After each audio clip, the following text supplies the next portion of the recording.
Hey everybody, welcome back with the Menschwarmers. I'm Jamie. I'm here with my buddy Gabe. Gabe, how you doing, friend? I'm very good. Chag Pesach Sameach to everyone out there. Yeah, We're recording we're this a week away, more or a less. week away. That's right. But by the time this comes out, we'll be less than a week away, and then next week there's no episode as we were on schedule. So this is our last pre-Passover episode. I see that uh, at my local grocery store, the macaroons are back on the shelves. That seems like a good seasonal introduction. The macaroons are back on the shelves, ladies and gentlemen, and it's That's right. Passover. That's right. That's how you know that smell of slightly stale coconut in the background in the kosher section. That's how you know. Full sugar Coke, Right. Yeah, that's a big cane deal for you, sugar right? Coke. I know you're a full fat Coke guy, at least on Love it. occasion. Do On you stock Passover up on usually. Passover Coke? Oh, Yeah, okay. I think we're just sort of Passover. We're a Passover Coke family, Right. but also a Diet Coke family normally. Right. That's how you keep kosher for Passover. Like even if it's kosher for Passover, like there's got to be a change. You know what I mean? It's like switching out Totally. the oil, switching out to a new oil or something like that. So you switch out to the full fat, full sugar, cane sugar Coke.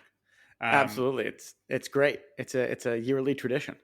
yeah. How about you? Do you have Talk, any exciting Passover plans? well, I was going to say, like talking about traditions, there is something we've done the last 2 years, which is a Jewish baseball Passover Seder, and this would be the time to do it. I think we decided that it's just we've been a little baseball focused. Obviously, we both love baseball, but with the World Baseball Classic, we've gone over a lot of what we would typically go over. So I guess I should say, feel free to listen to the previous Jewish baseball Passover Seders. The content's pretty similar. Yep. They are not halachically approved to use as an actual Haggadah for a Seder. But, if you're having a fun sports Seder for some reason, feel free to go back Yeah. and listen to those. Hopefully it'll We return in the future. Maybe we'll do something for it in the maybe future. just do our baseball version of Dianu. Like if Sandy Koufax sat out on Yom Kippur, that would have been enough Dianu, and Right. then you can put a little baseball into your seders. Yeah. Feel free to talk Baseball on the about seder plate. baseball. Feel free to talk about baseball at your Passover Seders. It will be the first week of the season coming up very soon. Opening days in just a few days, and it's very exciting. I think for Jewish baseball fans ever. I think there's a little bit of baseball we want to talk about just because obviously we've been talking about World Baseball Classic a lot, but there are a few guys that we should probably talk about just as a baseball MLB preview that weren't on Team Israel that are worth mentioning and paying attention to this year. So off the top of my head, I would say Max Fried's probably the biggest one. Very big one. Ace pitcher for the Braves. He was announced as the opening day starter. He finished second for the Cy Young Award in the NL last year. His third Gold Glove in a row, and just continuing to be a stud. I mean, he's going to be an ace for as long as he's pitching. And very similarly on the other side of the league in the American League, we've got recently discovered to be Jewish by descent Dylan Cease, another Cy Young finalist. I think also came in second for the Cy Young, right? Yeah, he did. Right. Another born to runner up. That's that's the Jewish philosophy, at least for baseball Cy Young awards last year. But we got the two of them sort of leading the charge. That's probably the best bet for Jewish hardware this year in a regular season award. I would say is probably Fried or Cease winning a Cy Young.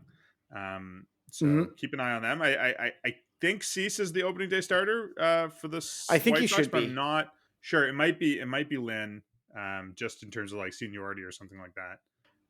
Let's not also forget, a couple of opportunities. Harrison Bader, who was on Team Israel and had to leave due to injury, is a Gold Glove candidate, as he is a extremely athletic guy and is the starting center fielder for the New York Yankees.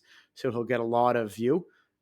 He's got a chance at hardware. It's sort of a secondary hardware, but hardware nonetheless, as well as going into a full season of health is new Yankees closer Scott Efros.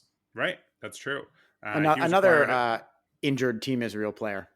Yeah, he was acquired at the trade deadline last year, I think, right? And I think he's going to miss probably all of this year with Tommy John surgery, but maybe he'll be back towards the end of the year. I'm not sure exactly what his timeline is. That's a good point. That's a very, very good point. And then I think last but not least, in terms of guys who weren't at the WBC, obviously Alex Bregman, third baseman for the Houston Astros, who really had a great 2022, coming back to form, leading them to a World Series win. He's talked about sort of playing for Israel, like as an idea. He has the sort of Jewish baseball legacy, but hasn't made it happen. Maybe next time around, who knows? I don't know if he's going to be a WBC guy, but those he sort of rounds out the guys who weren't on in the WBC. I would just mention as well, shout out and congratulations to Rowdy Tellez, who was at the WBC with Team Mexico, the Brewers DH and first baseman. Helped that team make the semifinals. Pretty historic run for Mexico. I know we were all watching that Japan-Mexico game last week. It was fantastic. He wasn't one of the stars of the team, but we were very proud of him. Watching him perform as a major leaguer on this team, and hopefully he's got another good season coming in. Now, lastly, I think to wrap up our coverage of the WBC, maybe we come full circle here. Talk about friend of the pod with both. We've got some nachas for him. Ryan Lavarnway announces retirement from baseball over the last 2 weeks. This tournament was sort of the end of the road for him, and he was, proud to represent Israel for the fourth time in this tournament. One of the OGs of the international baseball scene for Israel. He mentioned the other day they were in the 40s ranked in the world, and now they're one of the best 15 teams. It's really quite remarkable. Right. I sort of got that feeling. I think at the end of the interview we did with Ryan, we asked him about next steps for him. He didn't have a deal at the time, and he said we'll see what happens, and not surprisingly, we saw what happened. Shortly afterwards, he announced his retirement. I don't think it's much of a stretch to say that he's probably going to be a guy who's around as a coach internationally for sure. I can only assume he's going to be continuing to be involved in Team Israel in the future. Mm-hmm. But you don't often get a lot of Yale educated Major League Baseball players, especially, we talked about his close friend and classmate or co-alumnus, Craig Breslow, who's now the VP of Player Development for the Cubs. I would not be surprised to see Ryan have a similar career trajectory post, this tournament. Yeah, besides the academic achievement, he's a catcher, and catchers tend to be the guys who, more than anybody else, go into coaching or different elements of, front office baseball, whatever it's going to be. So I, obviously no knowledge about this, but I really imagine we will see Ryan in the future in coaching in some capacity, and who knows, maybe in the big leagues as a coach or manager before too long, and maybe even back on our show. He's welcome anytime. It is sort of, I always find it sort of funny that or not funny, but just sort of amazing that there's guys who go their whole career sort of working through the system, getting up through the minors and stuff like that, and then you retire, and it's not like, well, you were a major leaguer, so now you're a major league coach. I mean, you got to go all the way back. You have to go all the way back. There's guys who start off, coaching their kids' high school or something like that, and get a junior college job and get a, I truly mean it. Getting a job as a coach in the minor league system, that's a hell of an achievement in itself.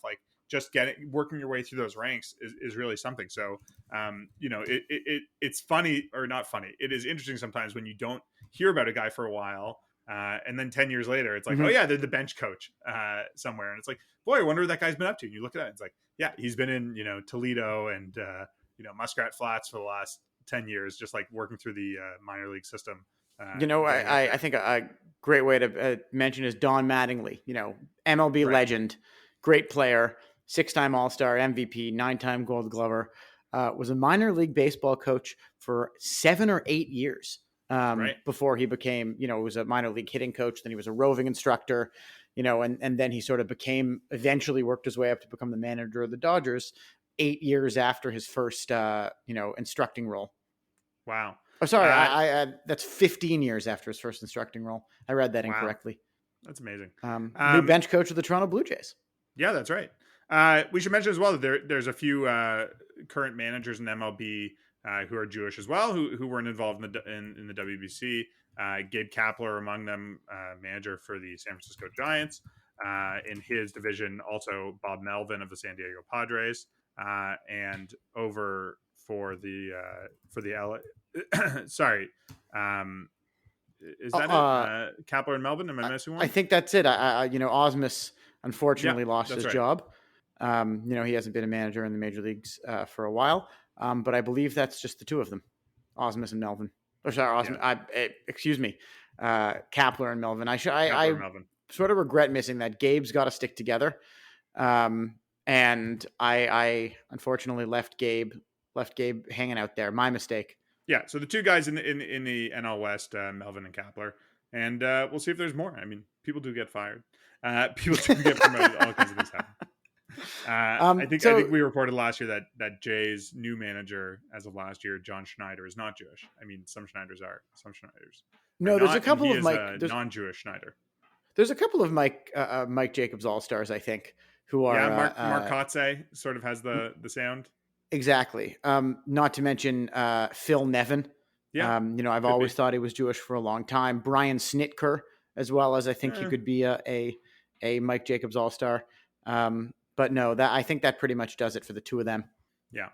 Anyways, talking about WBC and international sports, we probably should have mentioned this off the top, but we have a great interview coming up with Paul Shindman. Unfortunately, you weren't able to join me, but he was the founder of the Israel Ice Hockey Federation. Extremely cool. Its original name had to do with figure skating as well, but he talked about sort of his life in Israel and in Israel hockey and the development of that. Sort of thematically interesting to talk about it in relation to baseball. Two sports not necessarily local to Israel in any real way, but that have sort of developed in different ways over the last 20, 30 years. So I've got a question for you. Now that we've spoken to a number of winter Israeli athletes, is there a single Israeli sort of winter sports team that has not at any point called themselves the Frozen Chosen? It just rolls off the tongue so well that how could you not? It does. I continue to see stories of Israeli Olympic bobsledder AJ Edelman in his quest to return to the Olympics. I guess it's just one 3 short years away from being the next Winter Olympics. I was gonna say there's another Olympics next year, and there is. It's a Summer Olympics. But the Winter Olympics in 3 years, but it's such a regimented schedule. You really just have to be training all the time, and that's looking to make it back in bobsled and maybe you have the whole Olympiad. I know that I learned this some time ago, that the Olympiad is actually the term of 4 years. Yeah, that's right. Like in Greek, a 4-year term is known as an Olympiad. Whether that's like a colloquialism or like the actual word, I don't know. But he's got most of this Olympiad left. Right. I did want to make a hockey connection that I did some research into afterwards, which is that the sort of quintessential hockey story in Canada that I think we're all sort of forced to read when we're in elementary school, like write an essay about it. There's an award-winning, I think a BAFTA award-winning adaptation of it, which is of course the hockey sweater. A story so famous that it was excerpted onto the $5 bill. In doing some research, I found out that it was translated to English by Sheila Fishman, a Jewish translator and writer. It was born in all places of Moose Jaw. Grew up in Toronto. Wow. Actually, an alumna of my alma mater, Forest Hill Collegiate.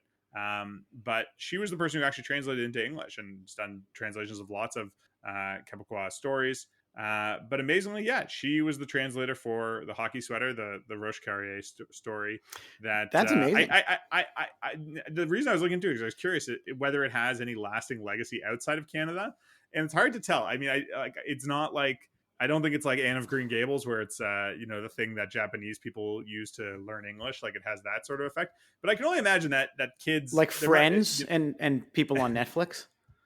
Yeah, just that the hockey sweater has such a deep legacy in Canada as a foundational story that I got to imagine that it's been translated elsewhere, and that it must be read in other parts of the world as if you're going to read one thing about hockey and also about the divisions within Quebecois culture in the 1950s.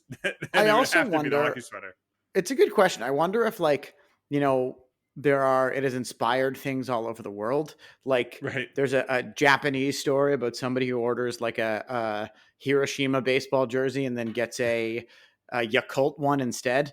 And they have to, they understand it's an allegory for like Northern and Southern Japanese sort of, cultural and geographical differences. I actually want to double down on that fact that the guy who illustrated the modern version of the hockey sweater, as well as illustrated the movie. The movie, was also Jewish. A guy named Sheldon Cohen from Montreal. That's right. Yeah. So very cool, something to be proud of vis-a-vis the hockey sweater. The most famous story about sportswear, I'm going to say. I'm going to go out on a limb and say that. Oh, Yeah, that's a I good mean, question. I wonder what the greatest pieces of sportswear related literature are. there was a series of books when I was a kid that was about like kids who like wore a football jersey and it transformed them into football players. I Yeah, can't really I think of would much say else. like Mike, like the magic shoes from Oh, like that's Mike. true. That's Um, that's quite a trope actually of like kid wears certain type of a clothing and like turns into super athlete. Uh, Absolutely. Or the Mean Joe Green commercial. You know, he that's true. throws I the guess that kid was a his jersey towel or or the towel. is he throw a Yes. towel or yeah, the towel I think. Anyways, but something cool to think about, and I guess if there's any Israeli young young young Israelis interested in hockey and also boning up their French, look no further than the Roche Carrier Classic, or in English as translated translated by Sheila Fishman. That's Um, right. And drawn by Sheldon Cohen. that's right. Gabe, anything else you want to discuss before we move on to our interview? Um, not much big news out of sort of other Jewish sports worlds. We've been sort of tennis season is starting to ramp up. We're a Oh, that's couple true. of There months was a there away. was a match in Miami between Taylor Fritz and Denis Shapovalov, both Exactly. of some Jewish ancestry, if not full fledged Jews. But the season's coming up with our next, Roland Garros, our next major in about 6 to 8 weeks, which is relatively exciting to see. Baseball has really dominated a lot of the Jewish sports headlines. But Sure. before we get into this hockey interview, important to remember the NHL playoffs are beginning Yeah. very, very soon. Edmonton's Zach Hyman likely to be playing in the playoffs. Barring disaster, Edmonton is going to get in. As well as Pittsburgh's Jason Zucker. We expect to see, in the playoffs, Pittsburgh sort of on the bubble there. Right. But he's getting close. They're getting close to clinching a spot. And beyond that, a lot of the other NHL players that we've talked about throughout this season, Cale Gutman, or Cole Gutman, I should say, the new Chicago Blackhawk, is unlikely to make the playoffs, as they haven't done it. But, in serious contending for the MVP and now on the second best team in the NHL is sort of one of our Boychuk heroes, Jack Hughes. It'll be his first taste of playoff action. And we'll be following Jack throughout the playoffs as we watch New Jersey. First time in a long time. They've been good. And he's been one of the best players in the league. Real legitimate MVP candidate in his breakout season. So exciting to see, what he does in his first test of playoffs. He's still only 21. Wow. Might be 22 by now, but he's got a real good career ahead of him. Right. And over in the West, Zach Hyman and the Edmonton Oilers obviously looking like real contenders. With They're on fire. They've been know, winning a lot lately. McDavid, gonna score the most goals for sure. Yep. And it's nice for Hyman that obviously when he was on the Leafs, he'd never been out of the first round, because I don't think the Leafs have ever made it out of the first round of the playoffs. But he made Not it to in the conference 15, finals. almost 20 years. He made it to the conference finals last year, and we'll see how far they go this year. I mean, you definitely have a chance to compete. He had a spectacular playoffs last year, including a really spectacular second round. Right. Sort of almost helped McDavid carry the team through. So Hyman, he's a playoff performer. Really excited to see what he does this year. Yeah, switching over to round ball just briefly, wanted to say that there has still never been an Israeli NBA player to make the playoffs. Omer Kaspi had a long career, but never made the playoffs, never made a playoff roster. And, people, I guess us, we were hoping that Denny Avdia might be the first Israeli to make the playoffs this year. I think us and some other people other than us were hoping. Yeah. But the Washington Wizards are currently 3 games back of Chicago for the 10th spot, which would give them the last play-in game spot. So pretty much, unless they win out, which I don't think they're even trying to do at this point, it's unlikely that Washington's going to make the playoffs. So Denny is not going to have it this year, maybe in the future, but it certainly doesn't seem like it's going to happen this year, which is too bad. Would love to see him get more experience. This has been a sort of up and down season for him, but I think he's sort of established himself as a starter, someone who can start in this league. Absolutely. It's been an up and down who can season, but he's contribute. had some great success. Yeah, he's had some highs this season. Again, still only 22 years old. The development for NBA players is all sort of out of whack. We used to see guys come into the league at 23, 24, and now everyone's coming in at 19, 20, and that just sort of changes everything. It changes what you can expect from people. So I think, especially for someone who didn't grow up playing in the American system, like that, he's continued to develop well as a starter and establish himself is pretty solid. But we'll have to wait for next year to see whether he can make the playoffs and make a bigger contribution on the floor. And maybe he'll wind up on a more contending team at any time. Yeah, who knows? I think his NBA trades happen all the time. Yeah, that's right. I think his option's been picked up for next year, so he'll definitely be on the Wizards going like into the offseason, like he has a job and all that. It's very rare for a fourth-year option not to get picked up. But who knows if the Wizards decide to retool? It wouldn't be shocking if he got traded somewhere in the offseason if the Wizards try to reset and tank and then retool for the future. Anyways, why don't we go now to my interview with Paul Shindman?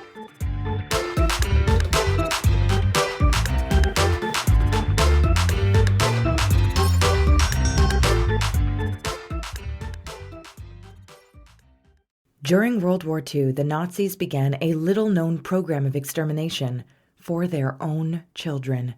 In Peter Klenott's new mystery thriller, The Unwanted, 14-year-old Hannah Ziegler is being driven by her grandfather and her psychiatrist to a euthanasia center. 16-year-old Silke Hartenstein graces the cover of Nazi propaganda magazines. Avi Kreisler is a Munich police detective rounded up for Dachau. And a patrician father hopes his son David McAuliffe will be elected the first Catholic president of the United States. In The Unwanted, in the aftermath of war, revenge brings these four people together in ways unimaginable. The Unwanted.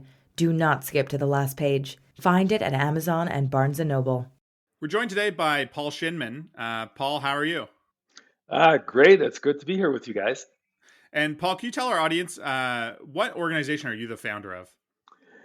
I am the guy who started ice hockey in Israel. It started off actually as the Israel Ice Hockey and Figure Skating Association way back in 1988.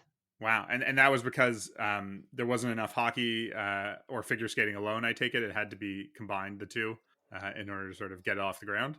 Well, it took a long time to get people aware of the fact that there actually were ice rinks in Israel. Right. The first ice rink opened in the town of Kiryat Motzkin near Haifa in 1986, and we actually had what's called a hockey chug. Like in Israel, you send your kid off to learn a sport or arts and crafts or some type of skill. They call it the chug, a group that you get together. So I'm actually not the first one on the ice in Israel. That claim to fame is from two very good friends of mine, Ira Garshwitz from Toronto and Mark Telesnik, who hails from Kingston. They heard that somebody was opening an ice rink, and they showed up the evening of the opening. Okay, now remember, this is 1986. Right. And Israel's the Middle East. People think, the Middle East, okay, Jerusalem, Tel Aviv, the beach, and it's hot.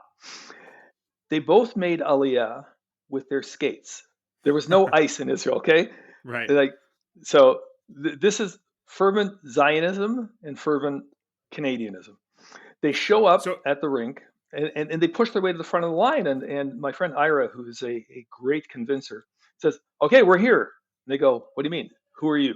"Oh, we're the hockey guys for the opening." And they were so convincing, they let them in, and they were on national TV, Ira and Mark, skating around something about 3 times the size of somebody's living room. And that was the first ice rink. And they were called, quote unquote, the super professionals from Canada. And that's how that was the first start. So Paul, you yourself are Canadian in origin, yeah, correct? Yep, I'm from Toronto. I made Aliyah You grew up playing hockey as most young Toronto boys do, or maybe once upon a time did. And when you started playing hockey or started up, thinking about Israel having a hockey team in the late 80s or early 90s, was it mostly Canadian and American expats, people who had made Aliyah, who were, the people who knew how to skate? I mean, I take it there weren't many, Israel-born Israelis born in the 50s and 60s who had much interest or knowledge about skating in the early 90s. No, not at all. It was expat Canadians, Russians, and Americans Right. for the most part, Okay. and surprisingly enough, some Israeli kids.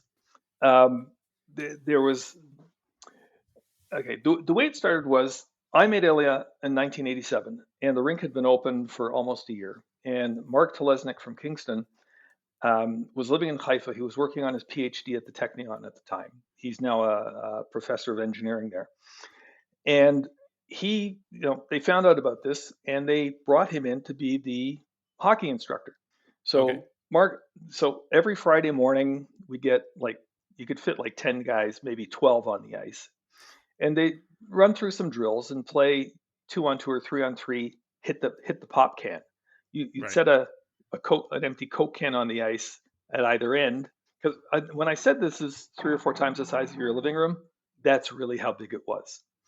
And Mark wanted to concentrate on his studies. He had a wife and a couple of kids at the time, and he convinced the guys who opened the rink, an Israeli family, to hire me to be the hockey madrich, so to speak.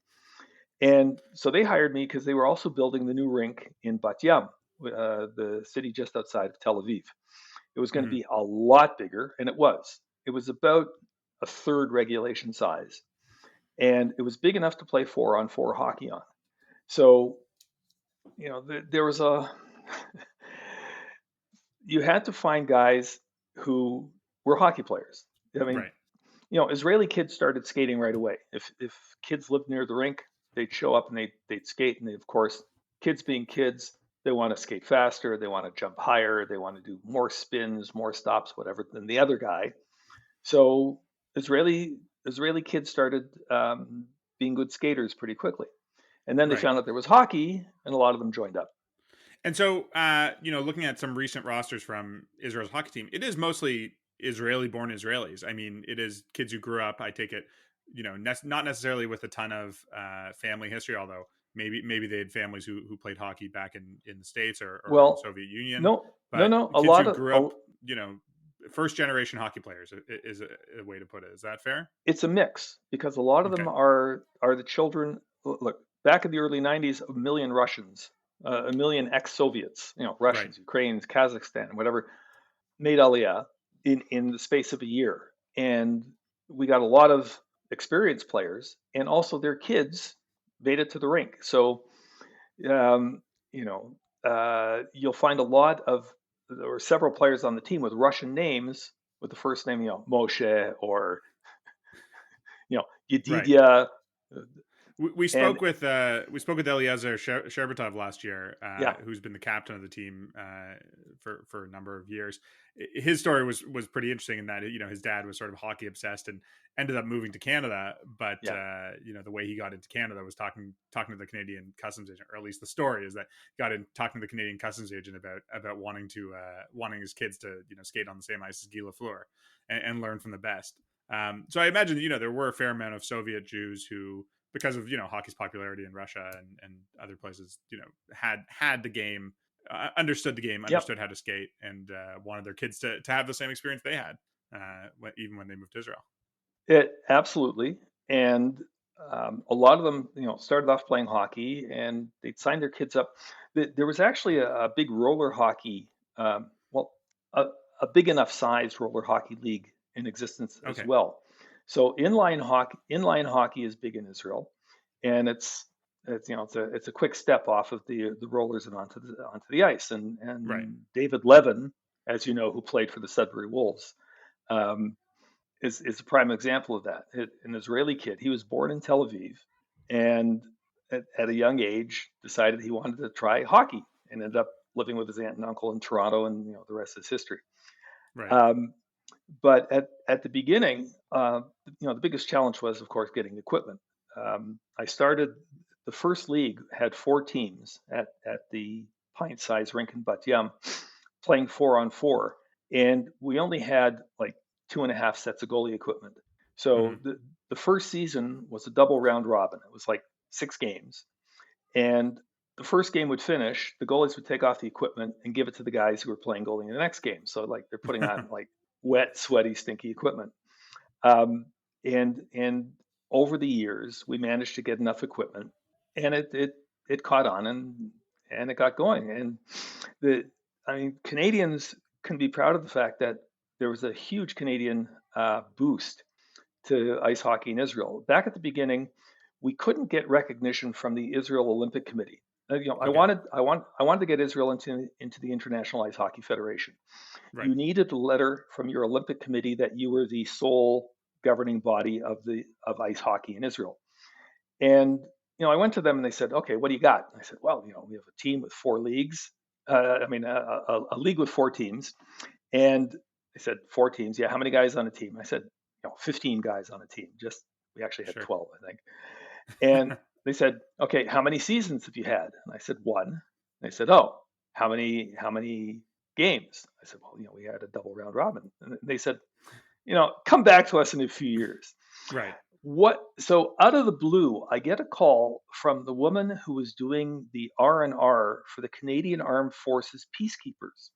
Okay. Back then, Canada had, I think it was about 120, 140 peacekeepers in the Golan Heights. These guys, of course, heard there's ice in Israel.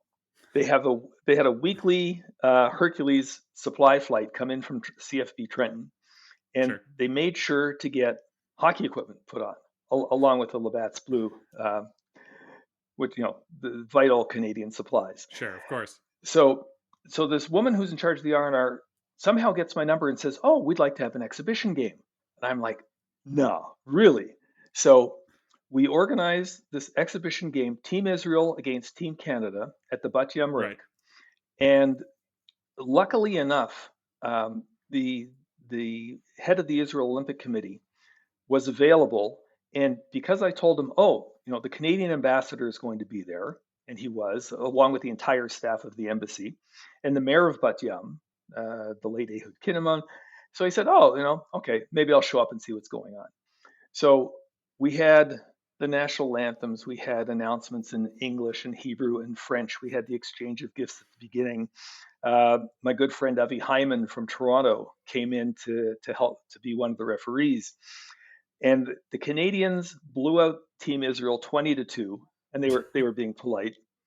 But the head of the Olympic Committee said, "Oh, you guys are serious. I'll give you the letter of recognition."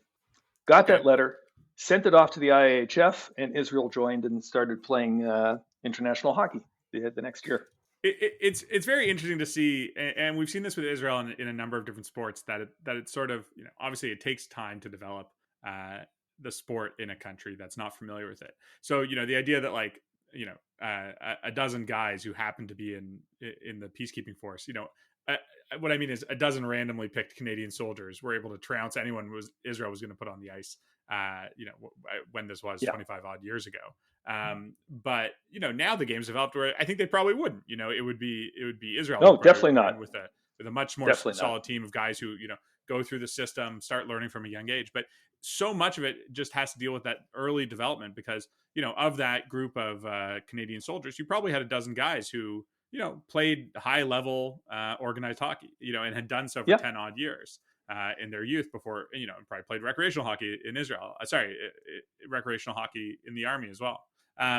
So it's interesting to see how these things take a lot of time to develop because you need those young people coming in, having interest and developing within the system to develop people who are going to play at a later level.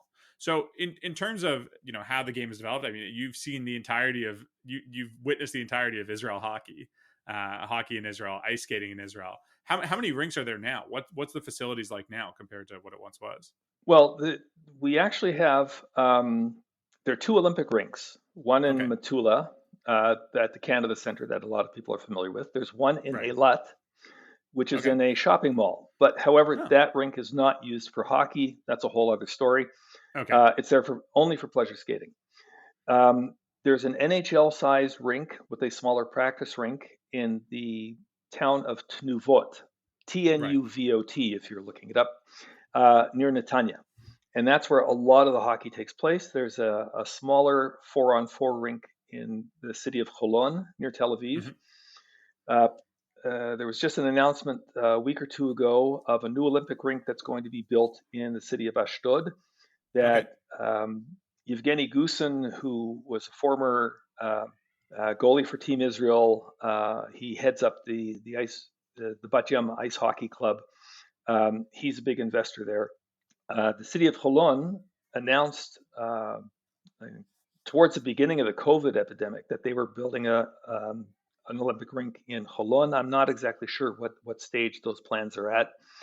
And with the success of the hockey tournament at the Maccabiah Games, the Maccabiah organization itself is interested in possibly building its own Olympic rink. That's great. And there's some smaller rinks, a few smaller rinks around the country that you can skate on, but not really play hockey. Right. Well, that's certainly a far cry from something that's 2 or 3 times the size of my living room, as you described the initial rink that was there.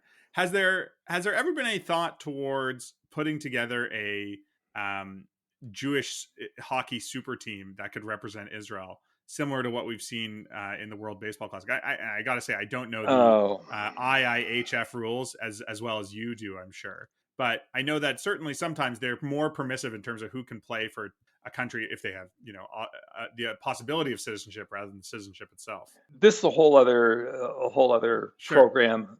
You can get a couple of podcasts out of that. Basically, the IIHF rules are pretty strict on who can play for a national team. Okay. You have to move to a country, make citizenship. You have to be officially transferred from one country to another.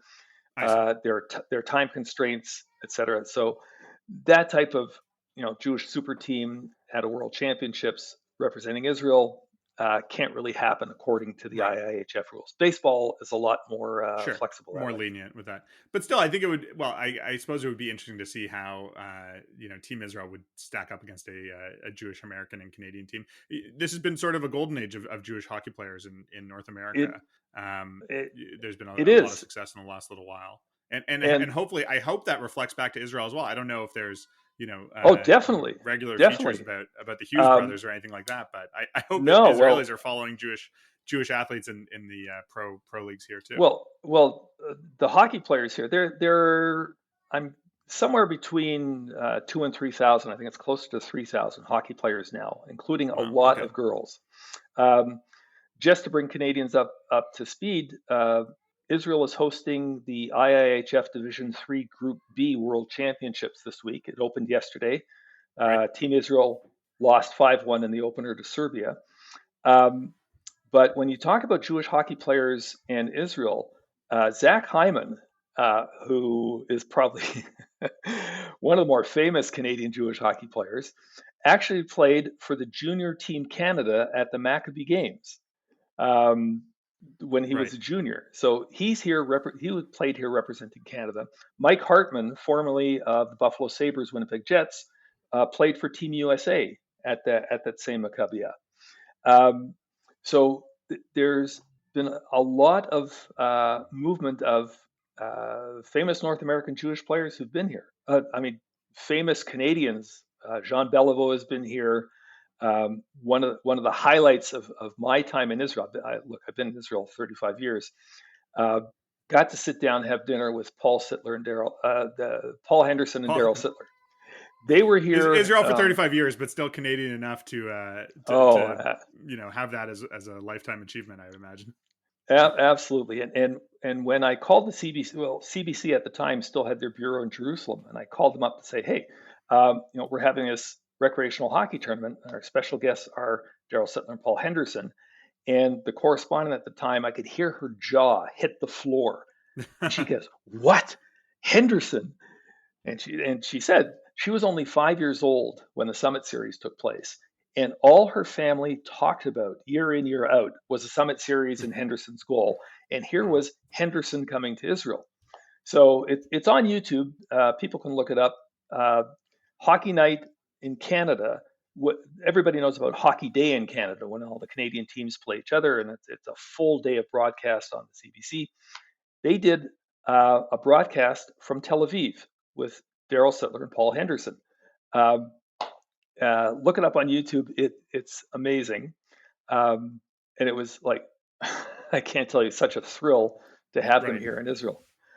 I just wanted to mention as well. I'm glad you brought up that a lot of the young players in Israel these days are women, because it was exciting to see that the Maccabi Games had women's hockey for the first time last year, and Israel came in third. I mean, I don't want to come answer on. any questions about how many teams there were, but it's a still, Canadian Jewish news. Canadian women won the gold. Come on. That's right. Canadian women won the gold, but it was the first time that they had women's hockey at the Maccabi Games, and I think that's great. I think it's exciting to be growing the game on for everybody, and it is sort of that same idea of like you need the base. You need more and more people involved, and you're going to get more and more high level players out of it, better results from everybody. Well, I'm happy to say that hockey's been in Israel for basically 35 years. We have the base.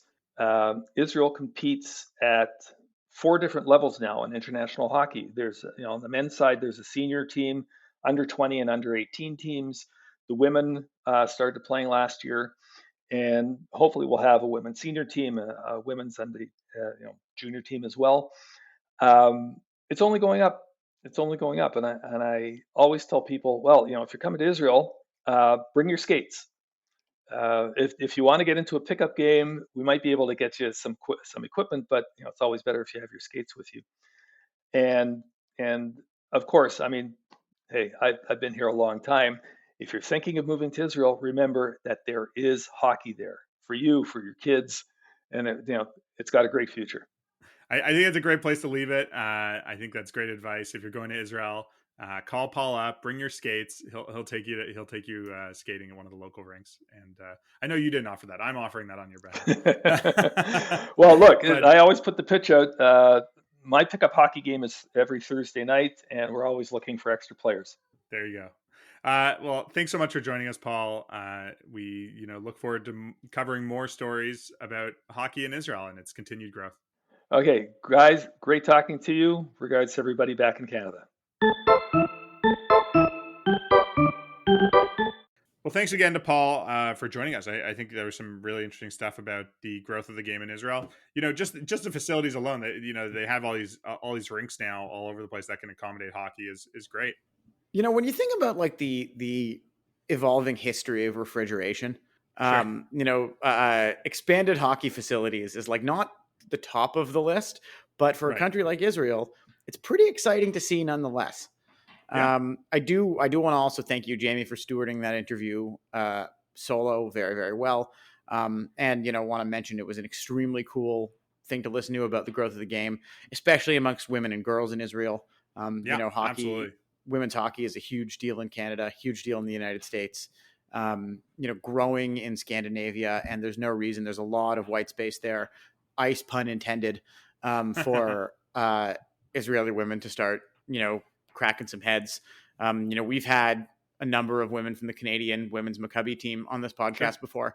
And perhaps sooner rather than later, we can get some women from the Israeli national hockey team, mostly to talk about that project. That is an interesting point. And it's sort of, I don't know, weird to focus on, but if your goal was to create a international team from a place like from scratch, there's a lot of women's sports where you could make that happen just because hasn't traditionally been the investment in development. Yeah. And make them good quickly. I mean, we've seen it certainly in soccer that there have been places that have sort of really invested in it and seen dividends. So yeah, women's hockey in Israel, I think that's absolutely a place that, could represent at a high level. Paul talked about, the women's involvement in IHF tournament and Israel hosting it this year. That's definitely something to keep a lookout. And, at some point, listeners, in the future, you're going to see some headline about Israel's women's hockey team doing something surprising. And, there's no reason to be surprised. It is growing, it's developing.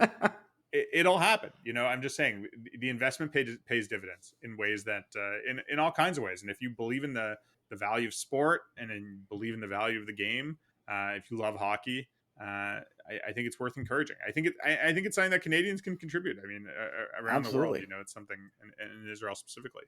Well, we consider really cool as good old Canadian folk at the CJN, Sure. that's why the story is interesting to us and you, the listener. we're proud to bring you these Jewish sports stories from around the globe, and this one happens to have a bit of a Canadian connection. Absolutely. I mean, I talked to Paul a little bit just about interviewing when we interviewed Eliezer Sherbatov last year, his book about his sort of origins, and it's fundamentally fascinating how sport touches people in all kinds of different ways, shapes lives, goes beyond boundaries and borders, literally. So I really think we should continue to encourage the growth of hockey and all over the world, including in Israel. I mean, especially in Israel. Absolutely. For Canadian Jews, I think that's got to be our perspective. I mean, if we want to tie the episode full circle and the last month of our content full circle, we just finished probably the most successful international baseball tournament of all time. Right. Featuring a lot of young Israeli baseball players from mostly North America, but all over the world. And, players from Italy, players from Czech Republic, and these are guys with day jobs that are here to play for the love of the game and, hopefully chase a dream of a career in professional sports, which now, these are touch points that take us through the rest of our fandoms. Absolutely. And look at baseball. I mean, the WBC finals was between America, obviously the country that developed the game, that created the game, and Japan, who ended up winning, where, I guess maybe 100 years ago, the game was only introduced in the last 100 years and, has developed into this cultural obsession that I would think if you were, I don't know, alive during the Meiji Restoration, the idea of baseball being the most important thing culturally in Japan would seem absurd. So these things can that happen. Finals is likely the most watched baseball game of all time anywhere. Wow. And it was at 7 a.m. in Japan. Wow. Well, I look forward to the next WBC. It sounds like it's happening in 2026. Like it's a done deal. Or and Israel's back. It's happening. Israel's back. That 4 years for Team Israel to put the team together. I know the guys. An Olympiad, a full Olympiad, for them to put the team together. Yeah. The guys who run the team are going to be doing that, and obviously not a great result this time. The one win against Nicaragua was amazing, but we're going to be back better than ever next time. And we're going to go. Gabe, we're going next time. No, I'm serious. Like, you and I have young children. It's hard to get away, but 4 years from now, we can go. Good. This podcast still happening. Fully funded by the CJN. I see our producer, Michael, nodding his head vigorously about that. Yeah. Hopefully, maybe he sells us to Barstool by then. Who knows? All right. Until next time, you can find all our content at the Canadian Jewish News website, thecjn.ca.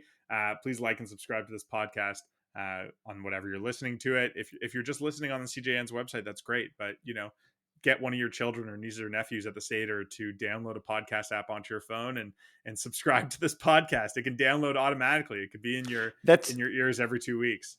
That's true. We've got everyone has a unique opportunity over the next 2 weeks.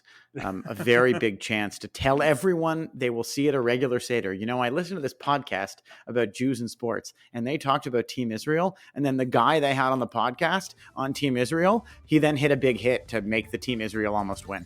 So yeah, that's right. That's a story you can tell everybody. You heard an interview with Spencer Horwitz right after his heroic moment. Absolutely. This is the official podcast of Jewish uncles at the Seder trying to connect with the younger generation. Ourselves included now. And always follow us on Twitter at Menschwarmers for all your up-to-date Jewish content. And we'll see you next time. Thanks for listening.